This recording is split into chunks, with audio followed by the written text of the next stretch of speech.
Assalamualaikum warahmatullahi wabarakatuh. Perkenalkan, nama saya Rahmi Indriyati, mahasiswa dari Fakultas Keguruan dan Ilmu Pendidikan Program Studi PG PAUD semester 3, Universitas Terbuka dengan NIM 857275846. Untuk memenuhi tugas satu mata kuliah Pancasila, saya akan menjelaskan tentang proses lahirnya Pancasila, BPUPKI, Piagam Jakarta, PPKI. Baik, langsung saja kita ke pembahasannya. Di sini ada latar belakang. Pada latar belakang ini, intinya kita mau tahu dari mana sih Pancasila itu berasal. Pancasila lahir dari proses panjang perjuangan para pendiri bangsa. Maksudnya, Pancasila itu bukan cuma dibuat dalam semalam. Para bapak bangsa kita seperti Soekarno, Hatta, dan yang lain benar-benar berjuang, berdebat, dan berpikir keras selama berbulan-bulan untuk mencari dasar negara terbaik. Mereka menganggap ini hal yang sangat serius. Dengan melalui sidang BPUPKI, Piagam Jakarta, hingga PPKI, bangsa Indonesia berhasil merumuskan dasar negara. Ada 3 langkah besar yang mereka lakukan. BPUPKI ini seperti rapat besar pertama untuk mengumpulkan ide-ide dasar negara. Piagam Jakarta ini adalah hasil kompromi awal dari ide-ide tadi. PPKI ini adalah rapat terakhir yang mengesahkan Pancasila dan menjadikannya resmi sebagai dasar negara kita. Inti akhirnya adalah yang mencerminkan semangat persatuan. Kenapa Pancasila itu hebat? Karena ia berhasil menyatukan semua orang Indonesia yang punya banyak perbedaan, beda agama, beda suku, beda pulau. Pancasila adalah pondasi yang dibuat agar kita semua dari Sabang sampai Merauke bisa hidup rukun dan bersatu. Latar belakang ini adalah pengantar bahwa kita akan membahas 3 langkah bersejarah tadi yang berujung pada bersatunya seluruh rakyat Indonesia dalam satu dasar negara, yaitu Pancasila. BPUPKI dan gagasan awal Pancasila, pembentukan dan tugas. BPUPKI dibentuk oleh Jepang pada 29 April 1945. Sidang pertama BPUPKI berlangsung pada 29 Mei hingga 1 Juni 1945 dengan agenda utama membahas dasar negara. Dalam sidang ini, 3 tokoh menyampaikan usulan penting mengenai dasar negara, yaitu Muhammad Yamin, Supomo, dan Soekarno. Adapun dengan usulan Soekarno, pada 1 Juni 1945, Soekarno menyampaikan usulan Pancasila yang terdiri dari 5 asas: kebangsaan Indonesia, internasionalisme atau perikemanusiaan, mufakat atau demokrasi, kesejahteraan sosial, dan ketuhanan yang berkebudayaan. Nilai persatuan Indonesia sangat kuat terlihat, walau tiap tokoh punya pandangan berbeda tentang dasar negara. Mereka tetap mengutamakan persatuan dan mencari titik temu demi kepentingan bangsa. Dari peristiwa ini, saya belajar pentingnya menghargai perbedaan pendapat dan tetap fokus pada tujuan bersama. Bagi generasi muda, semangat musyawarah dan persatuan seperti para pendiri bangsa perlu dijaga agar tidak mudah terpecah oleh perbedaan pandangan. Piagam Jakarta 22 Juni 1945. Setelah BPUPKI, dibentuklah Panitia 9 yang menyusun rancangan pembukaan Undang-Undang Dasar. Hasilnya adalah Piagam Jakarta yang menjadi cikal bakal rumusan Pancasila dengan sila pertama yang berbunyi ketuhanan dengan kewajiban menjalankan syariat Islam bagi pemeluk-pemeluknya.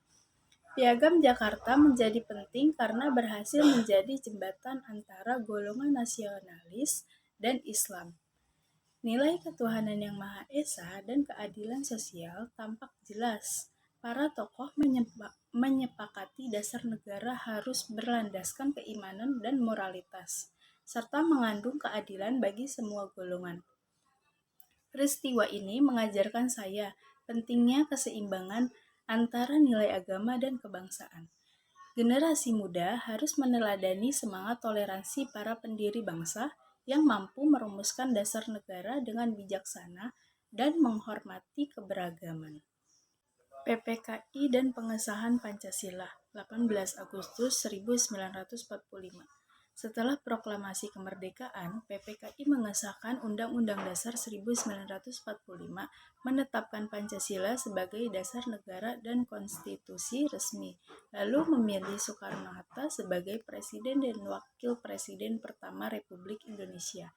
Dalam sidang ini pula sila pertama diubah menjadi ketuhanan yang Maha Esa untuk menjaga persatuan bangsa.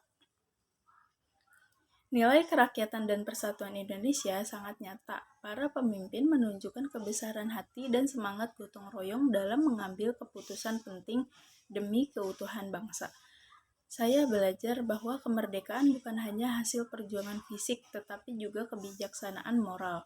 Bagi generasi muda, semangat gotong royong dan tanggung jawab penjaga keutuhan bangsa harus tetap dihidupkan dalam kehidupan sehari-hari.